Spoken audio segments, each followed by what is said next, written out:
Doctor Baba Saheb Ambedkar open university.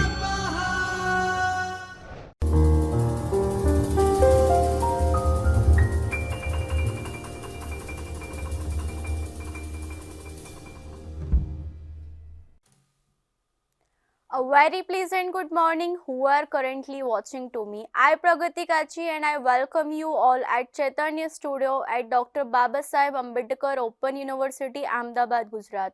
So we are on a lecture series of business law. Previous video में हमने partnership act के बारे में समझा था। आज के वीडियो में हम उसको कंटिन्यू करेंगे और कंपनी लॉ के बारे में समझेंगे।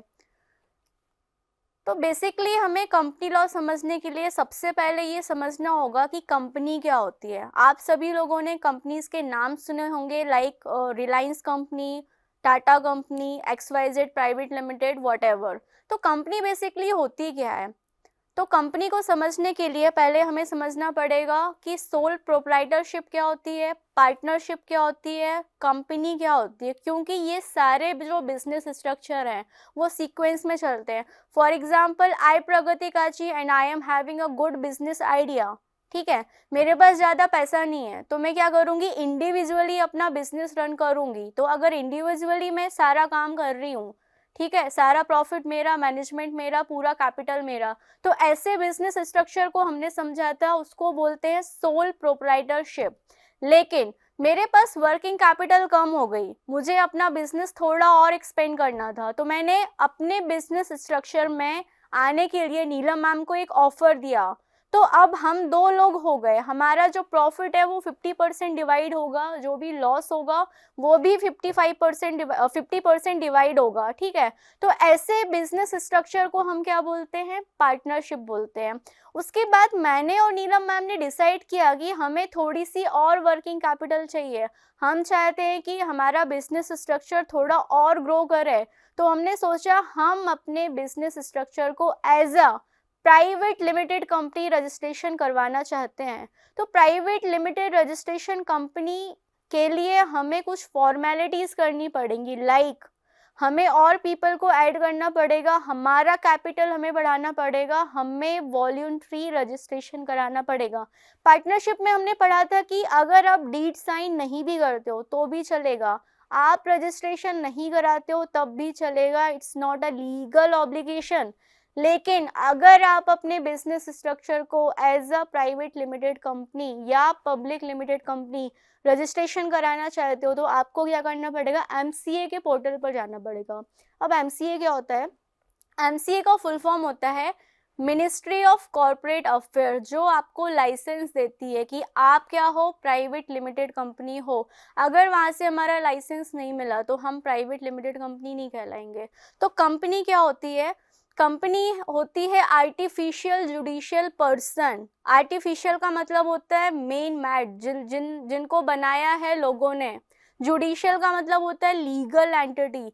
पर्सन मीन्स पर्सन, जैसे हम नेचुरली बॉर्न पर्सन है, लेकिन कंपनी क्या है, कंपनी लोगों द्वारा बनाई गई एक लीगल आइडेंटिटी होती है जिसको हम बोलते हैं आर्टिफिशियल जुडिशियल पर्सन। जैसे हम अपने बिजनेस के लिए काम करते हैं वैसे ही कंपनी अपने बिजनेस के लिए काम करती है। कंपनी आर्टिफिशियल पर्सन्स के साथ भी कॉन्ट्रैक्ट कर सकती है, नेचुरली बॉर्न पर्सन के साथ भी कॉन्ट्रैक्ट कर सकती है। जैसा बिजनेस सोल प्रोप्राइटरशिप में एक इंडिविजुअल पर्सन संभालता है, वैसे ही कंपनी सेपरेट लीगल एंटिटी का दायरा लेकर सारे काम करती है बिजनेस स्ट्रक्चर को और अच्छा बनाने के लिए, ज़्यादा प्रॉफिट कमाने के लिए। तो लॉ ने क्या बोला है?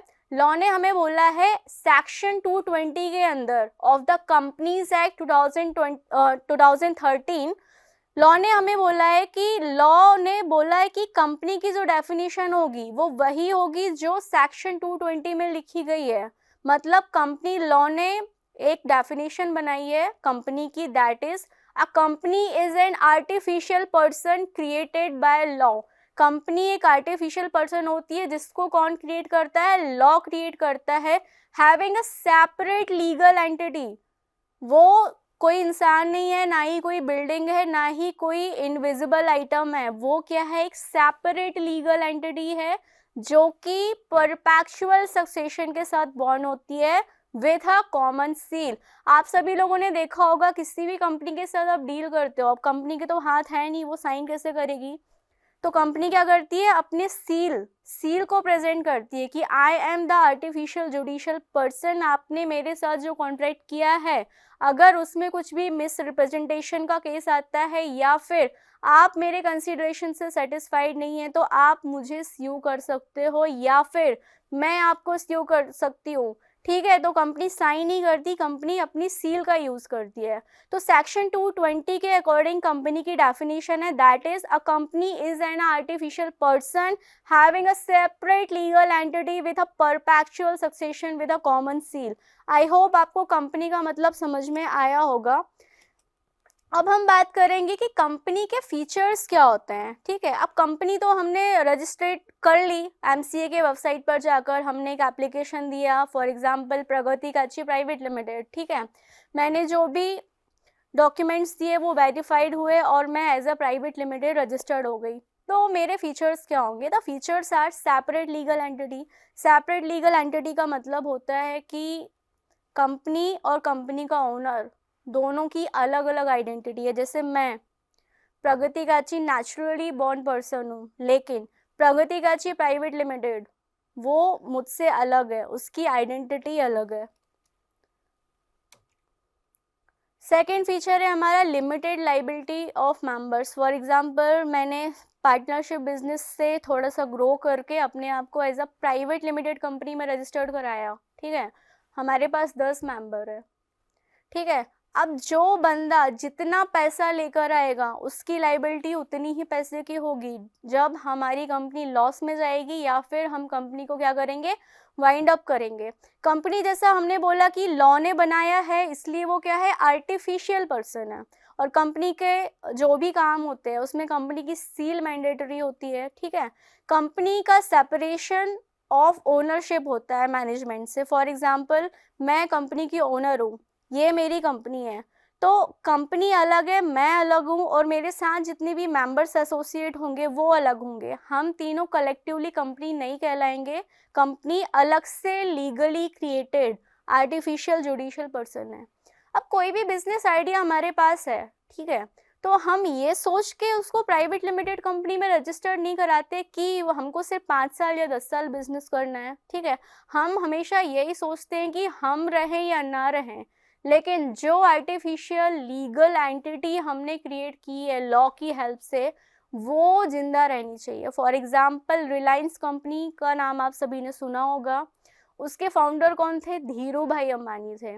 नाउ धीरू भाई अंबानी इज नो मोर, तो क्या उनके मरने से कंपनी मर गई? The answer is no. उन्होंने कंपनी को क्रिएट किया क्योंकि कंपनी का परपेचुअल सक्सेशन होता है।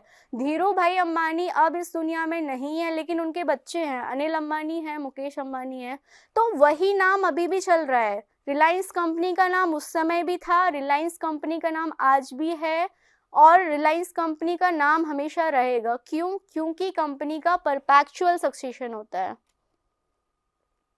अब हम बात करेंगे कंपनीज एक्ट 2013 के क्या हाइलाइट्स हैं। हमें एमसीए ने कुछ रूल्स एंड पॉलिसीज दिए हैं, उन्होंने हमें एक रूल बुक थमाई है जिसमें उन्होंने बोला है कि कोई भी कंपनी आपको इनकॉर्पोरेट करनी है तो उसके कुछ नॉर्म्स हैं जो आपको फॉलो करने हैं। The first one is the maximum number of share holder for a private company is 200। अगर आप एक प्राइवेट लिमिटेड कंपनी को इनकॉर्पोरेट करना चाहते हो तो आप 200 से ज़्यादा लोगों को एज अ शेयर होल्डर नहीं रख सकते हो। पहले रूल था 50, लेकिन गवर्नमेंट को लगा कि वर्किंग कैपिटल रिक्वायरमेंट ज़्यादा है तो उन्होंने क्या किया, 50 से लिमिट बढ़ाकर 200 कर दी। ओके, सेकेंड है हमारा the concept of 1% company. Modi ji ने बोला कि अगर आपको एमसीए की वेबसाइट पर रजिस्टर्ड होके वो सारे बेनिफिट एंजॉय करने हैं जो एक प्राइवेट लिमिटेड कंपनी को मिलते हैं, लेकिन यू आर अलोन, आपके पास पार्टनर नहीं है, आपके पास मेंबर्स नहीं है, ज़्यादा वर्किंग कैपिटल नहीं है, कोई बात नहीं, आप 1% कंपनी को भी फॉर्म कर सकते हो। क्योंकि कंपनी को क्रिएट करने के पीछे सबसे बड़ा रीज़न होता है कि कंपनी अलग होती है और उसका ओनर अलग होता है, दोनों की लाइबिलिटी अलग होती है। फॉर एग्जांपल, आई प्रगति काची, मैं सोल प्रोप्राइटरशिप का बिजनेस कर रही थी, ठीक है। Due to any unfavourable condition मेरा लॉस हो गया, तो मेरे ऊपर मार्केट का डेप्ट पे करने की लाइबिलिटी बढ़ गई, मेरे पास पैसे नहीं है, लेकिन या तो मैं बैंकरप्ट हो जाऊं या तो अपनी कंपनी को, अपने बिजनेस को बचाने के लिए मैं क्या करूं, पर्सनली किसी से पैसा उधार मांगकर अपने क्रेडिटर्स को पे ऑफ करूं। तो ये सबसे बड़ा ड्रॉबैक था सोल प्रोप्राइटरशिप का कि लाइबिलिटी अनलिमिटेड थी। लेकिन जैसे ही आप कंपनीज एक्ट 2013 में रजिस्टर्ड होते हो तो आपकी जो लाइबिलिटी होती है वो लिमिटेड हो जाती है। तो मोदी जी ने बोला कि आप इंडिविजुअल भी 1% कंपनी में रजिस्टर्ड हो सकते हैं और जो प्रिविलेज एक प्राइवेट लिमिटेड कंपनी को मिलते हैं उसको अवेल कर सकते हैं। तो सबसे बड़ा बेनिफिट ये है कि अगर हम एज अ 1% कंपनी भी रजिस्टर्ड होते हैं तो हमारी जो लाइबिलिटी होगी वो क्या होगी, लिमिटेड होगी। नेक्स्ट है हमारा company law appellate tribunal and company law tribunal. कोई भी लड़ाई झगड़ा होता है तो आपका जो शॉर्ट आउट होने की कमेटी होगी या ट्रिब्यूनल होगा वो क्या होगा, कंपनी लॉ ट्रिब्यूनल होगा। अगर आप कंपनी है तो आपको CSR करना पड़ेगा, लाइक कॉर्पोरेट सोशल रिस्पॉन्सिबिलिटी। आपके कंपनी फॉर्म करने का जो पर्पस है वो सोसाइटी वेलफेयर के अगेंस्ट नहीं जाना चाहिए। अब कंपनी लॉ में कुछ डेफिनेशन दी है जिसको हम समझेंगे, लाइक हमने कंपनी के फीचर समझे। कंपनी क्या है, सेपरेट लीगल एंटिटी है, क्रिएटेड बाय लॉ है, परपेचुअल सक्सेशन के साथ बॉन्ड होती है, उसकी एक कॉमन सील होती है, राइट। तो पहला फीचर है हमारा कि कंपनी इनकॉर्पोरेटेड एसोसिएशन है, मतलब हमने इसको इनकॉर्पोरेट किया है, means ministry of corporate affairs की वेबसाइट पर जाकर हमने अपना रजिस्ट्रेशन कराया है और रजिस्ट्रेशन के टाइम पे एटलीस्ट 2 मेंबर्स थे, ठीक है।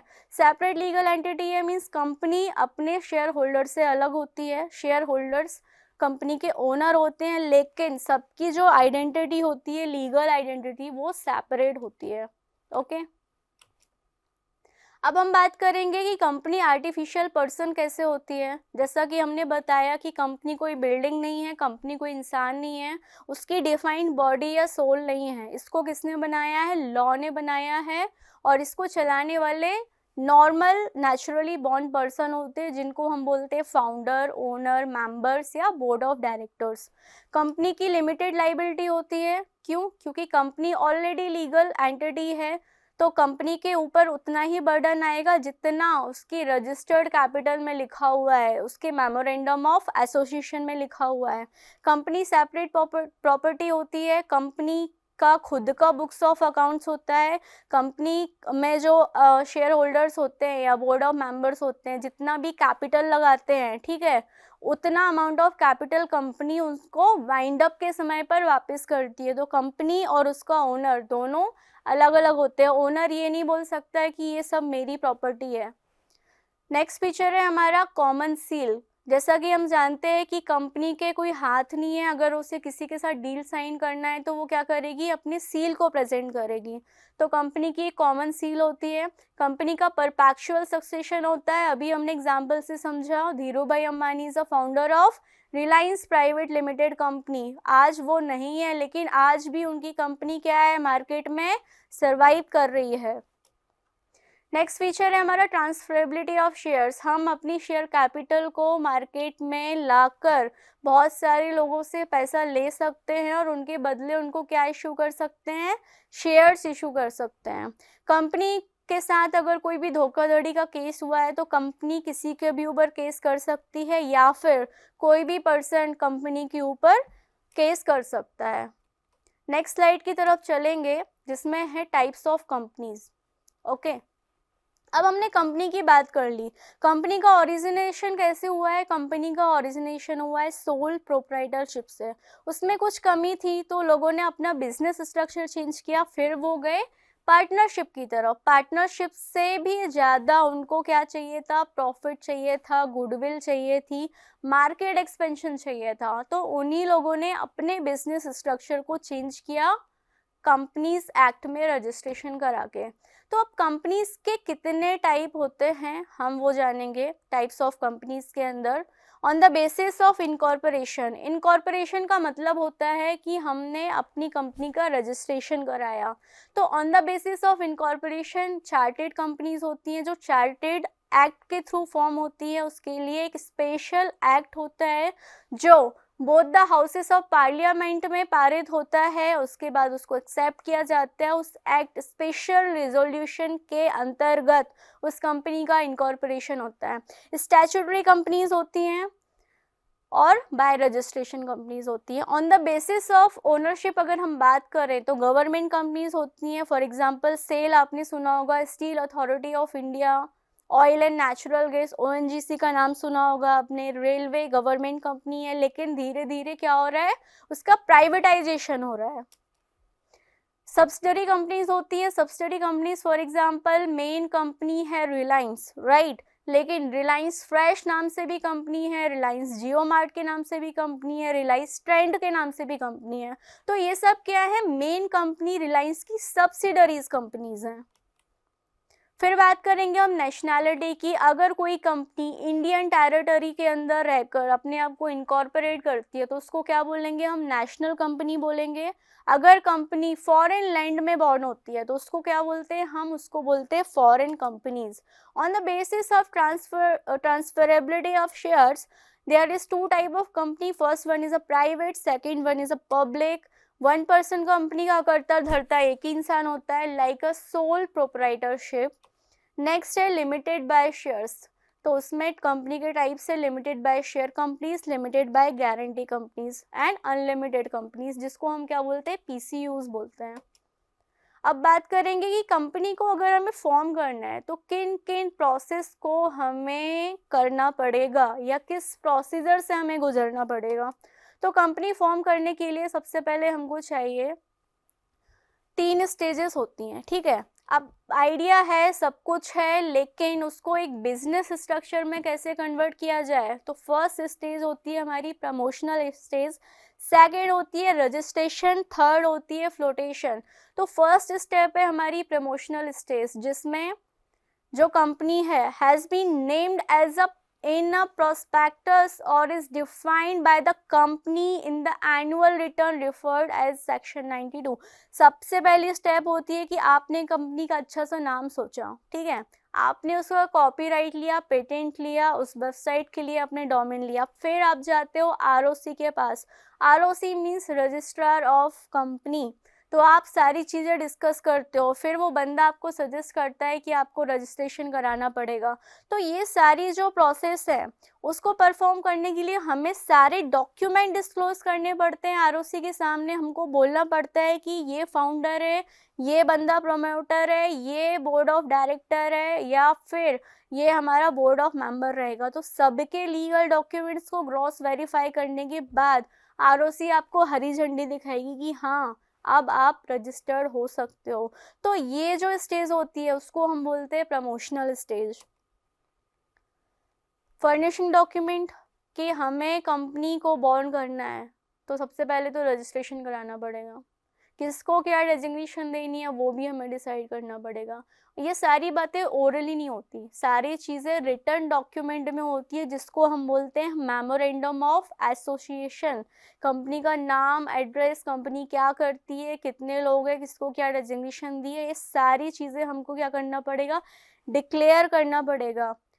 ठीक है, आरओसी ने हरी झंडी दिखाई, आप रजिस्टर्ड हो गए, मींस आपकी कंपनी खड़ी हो गई with legal identity and perpetual succession. तो आपको क्या मिलेगा, इनकॉर्पोरेशन सर्टिफिकेट मिलेगा। थर्ड स्टेज है हमारी फ्लोटेशन स्टेज। आइडिया था, आइडिया के बाद हमने रजिस्ट्रेशन करा लिया, रजिस्ट्रेशन का सर्टिफिकेट मिल गया, उसके बाद हम क्या करेंगे, अब हम क्या लेकर आए हैं, सेपरेट लीगल एंटिटी लेकर आए हैं। तो हम मार्केट में फ्लोट करेंगे। फ्लोट का मतलब होता है कि हमें बिजनेस ग्रो करना है, हमें बहुत से लोगों के साथ कॉन्ट्रैक्ट करना है, डील करना है विथ बिजनेस एथिक्स। तो हम क्या करेंगे, कंपनी के पास जितने भी वर्किंग कैपिटल है, क्योंकि गवर्नमेंट ने क्या बोला, 200 से ज़्यादा मेंबर्स नहीं होना चाहिए।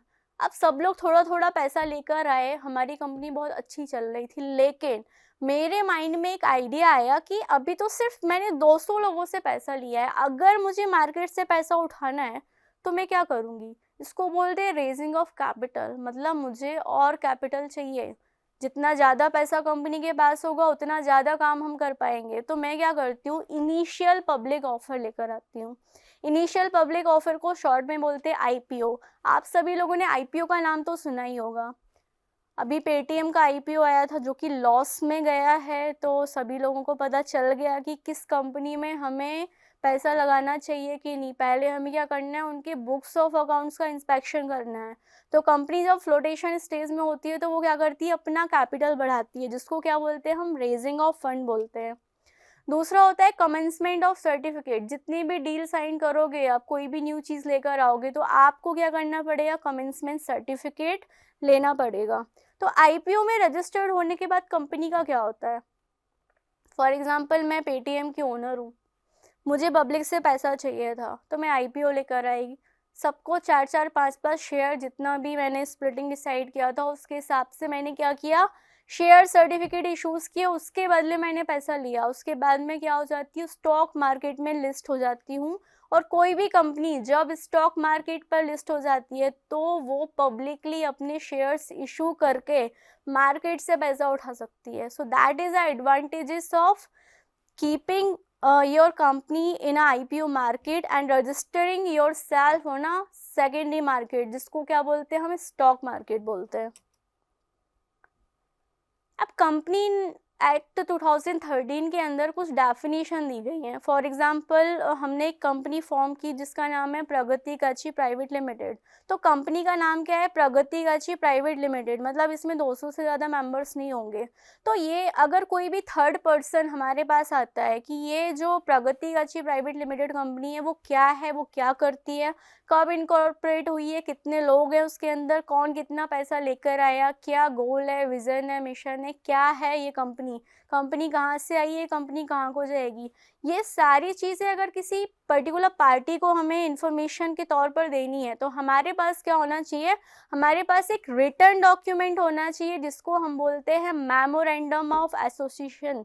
ठीक है, मेमोरेंडम ऑफ एसोसिएशन के अंदर बहुत सारी इंपॉर्टेंट बातें होती हैं जिनको हम डिस्कस करेंगे। तो पहले हमें ये पता होना चाहिए कि मेमोरेंडम का मतलब क्या होता है। Memorandum means the memorandum of association of a company as originally framed or as altered from time to time in pursuance of any previous company law or for this act. It is a document of great importance of any company. Her company का सबसे ज़्यादा important document क्या होता है, MOA, जिसको हम बोलते हैं मेमोरेंडम ऑफ एसोसिएशन, जिसके अंदर फंडामेंटल कंडीशंस होती हैं कि कंपनी कब इनकॉर्पोरेट हुई है, क्यों हुई है, कितने साल के लिए किससे क्या डीलिंग हुई है, और ये कंपनी आरओसी के अंदर रजिस्टर्ड है कि नहीं। जैसे हमारा आधार कार्ड होता है, ठीक है, उसमें हमारा नाम, पता, घर का एड्रेस होता है, वैसे ही कंपनी के आधार कार्ड को हम क्या बोलते हैं, मेमोरेंडम ऑफ एसोसिएशन बोलते हैं। अब हम बात करेंगे कि memorandum of association of company के अंदर क्या क्या डिटेल होती है। उसके अंदर नेम क्लॉज होता है जिसके अंदर कंपनी का नाम होता है, पब्लिकेशन ऑफ नेम कि कब हमने इस नेम का पेटेंट लिया, कॉपीराइट लिया, क्या हमारी कंपनी रजिस्टर्ड है तो हमारा ऑफिस होगा, तो ऑफिस की जानकारी रजिस्टर्ड ऑफिस क्लॉज में होती है। कंपनी को हमने किस ऑब्जेक्टिव से बनाया है, ऐसा तो है नहीं कि हम घर बैठे बैठे बोर हो रहे थे तो हमने सोचा चलो एक कंपनी बनाते हैं, ऐसा नहीं होता है। कंपनी बनाने के पीछे कई सालों की मेहनत होती है, एक पर्टिकुलर पर्पस होता है कि हम इस डायरेक्शन में काम करेंगे, हमारी मार्केट में इमेज बनेगी तो इस पर्टिकुलर वर्क के कारण बनेगी। कितनी कैपिटल हम लेकर आए थे उस टाइम पर, वो सारी जानकारी किस में होती है, MOA में होती है, जिसको क्या बोलते हैं हम, मेमोरेंडम ऑफ एसोसिएशन बोलते हैं। ठीक है, तो जैसे एक पर्सन का आधार कार्ड सब कुछ बताता है, वैसे ही कंपनी का MOA सब कुछ बताता है।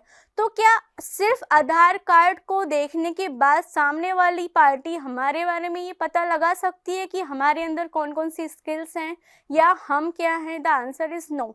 वैसे ही कंपनी का MOA पढ़ने के बाद आप सारी जानकारी नहीं ले सकते कि कंपनी क्या है, कैसे काम करती है, उसके क्या क्या गोल्स है। तो उसके लिए दूसरा डॉक्यूमेंट है जिसको हम बोलते हैं एसोसिएशन क्लॉज, ठीक है, या इसको बोलते हैं आर्टिकल ऑफ एसोसिएशन। मतलब कंपनी के 3 मेन डॉक्यूमेंट होते हैं, पहला एमओए, दूसरा एओए और तीसरा होता है प्रोस्पेक्टस। तो आज हम बात करेंगे आर्टिकल ऑफ एसोसिएशन की। तो as per the section 25 of companies act 2013, article का मतलब क्या होता है? हमने कॉन्स्टिट्यूशन की बात करी थी, हमारे कॉन्स्टिट्यूशन में बहुत सारे आर्टिकल्स हैं, जिस आर्टिकल में एक स्पेशलिटी होती है कि ये चीज़ पर्टिकुलर इस चीज़ के लिए। तो वैसे ही कंपनी के आर्टिकल्स का मतलब होता है the article of association of a company as originally framed और as altered from time to time और applied in pursuance of any previous company law of this act. जैसे हमारे संविधान में बहुत सारे एक्ट आते हैं, आर्टिकल्स आते हैं, जिनको हम ऑल्टर भी कर सकते हैं, नए नए रूल्स बना सकते हैं। वैसे ही कंपनी का एक लीगल स्ट्रक्चर होता है। The article of association is similar to the rule book with a company.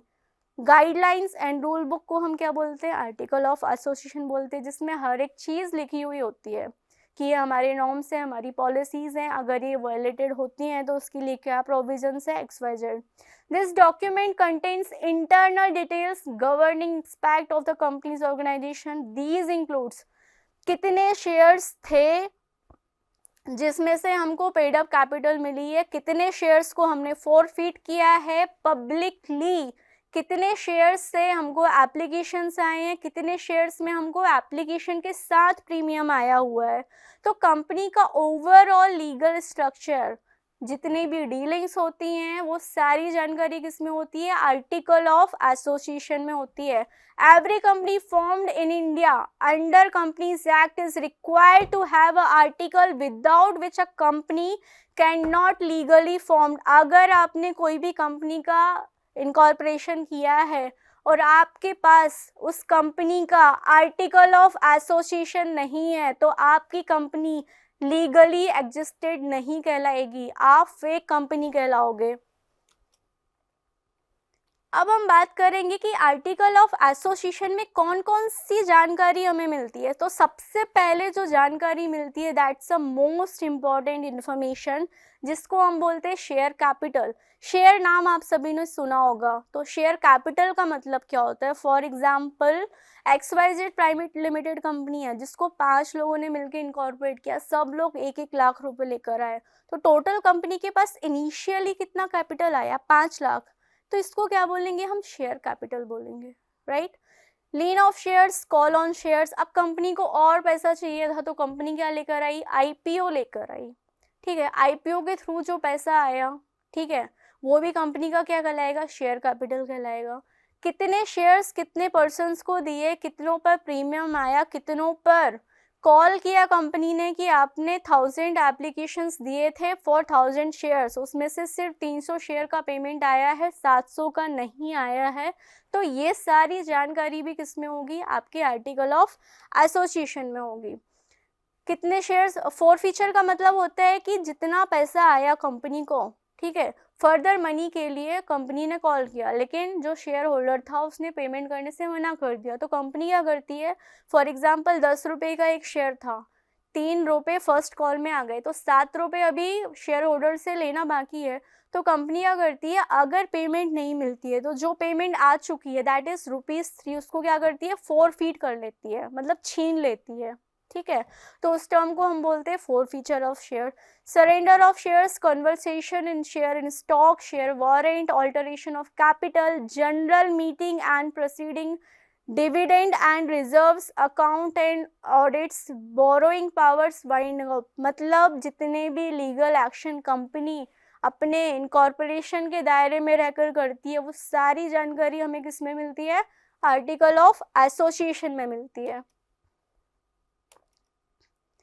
अब प्रोस्पेक्टस की हम बात करेंगे, क्योंकि हमने क्या बोला कि कोई भी कंपनी जो कि प्राइवेट लिमिटेड या पब्लिक लिमिटेड में अपना रजिस्ट्रेशन कराती है, राइट, तो कंपनी क्या है, कैसे काम करती है, कितने लोग हैं, कुछ भी अगर इंफॉर्मेशन उनको देनी है तो उनके पास रिटर्न डॉक्यूमेंट होने चाहिए। ओके, तो हमने एमओए की बात कर ली, हमने एओए की बात कर ली। प्रोस्पेक्टस से तो आप सभी लोग फेमिलियर होंगे क्योंकि सब लोगों ने ग्रेजुएशन के लिए एडमिशन प्रोसेस से गुजरे होंगे, ठीक है।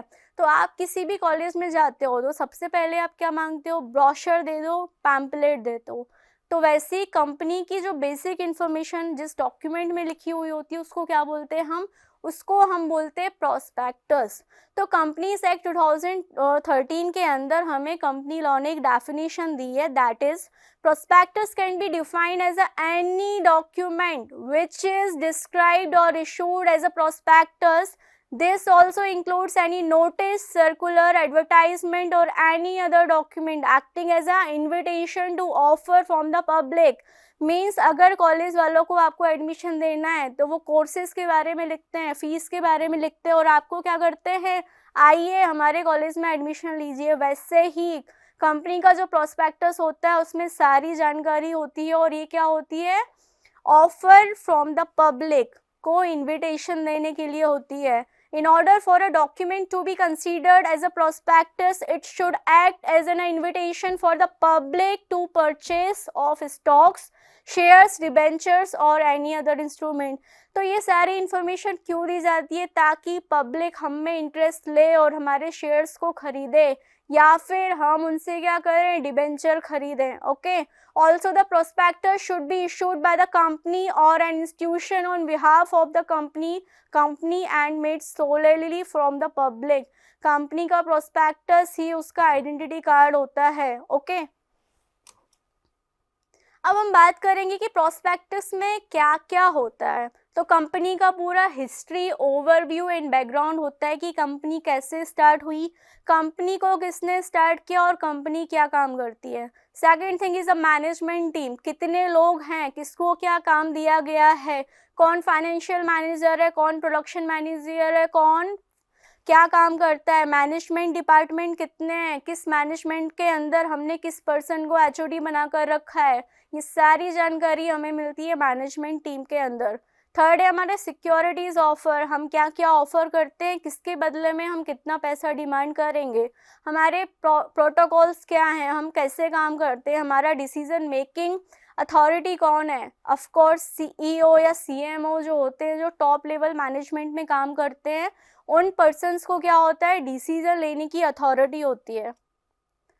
अब हम बात करेंगे कि प्रोस्पेक्टस में क्या क्या मैटर्स होते हैं। सबसे पहला तो नेम, एड्रेस, कंपनी सेक्रेटरी कौन है, CFO means chief financial officer कौन है, ऑडिटर्स कौन है, लीगल एडवाइजर्स कौन है, बैंकर्स कौन है, ट्रस्टीज कौन है, ये सारा डेटा हमारा प्रोस्पेक्टस में होता है। हमारे goals, mission, vision, objective, rules, policies, सारी चीज़ें हमको क्या है, प्रोस्पेक्टस में मेंशन करनी होती है। आई होप आप सभी लोगों को कंपनी समझ में आई होगी। कंपनी का इनकॉर्पोरेशन हम कैसे करते हैं, उसके लिए क्या प्रोसेस होती है, कंपनी को लीगल स्टेटस हम कैसे दिलवा सकते हैं, हमारी कंपनी का रजिस्ट्रेशन कैसे होता है, ये सारी चीज़ें आपको समझ में आई होंगी। आर्टिकल ऑफ एसोसिएशन क्या है, एमओए क्या है, प्रोस्पेक्टस क्या है। कंपनीज एक्ट को समझने के लिए आपको बेसिक टर्मिनोलॉजी आनी चाहिए। फॉर एग्जांपल, इनकॉर्पोरेशन का मतलब क्या होता है, the process of constituting a company, city और any other organisation with a legal corporation is called incorporation. Means पहली बार हम किसी कंपनी को आरओसी के अंदर जाकर रजिस्ट्रेशन कराते हैं तो उस प्रोसेस को हम क्या बोलते हैं, इनकॉर्पोरेशन ऑफ कंपनी बोलते हैं। I hope you liked my explanation way. For any doubt inquiry, you can mail us on pragati.kachi@bau.edu.in. Have a knowledgeful day ahead. Thank you.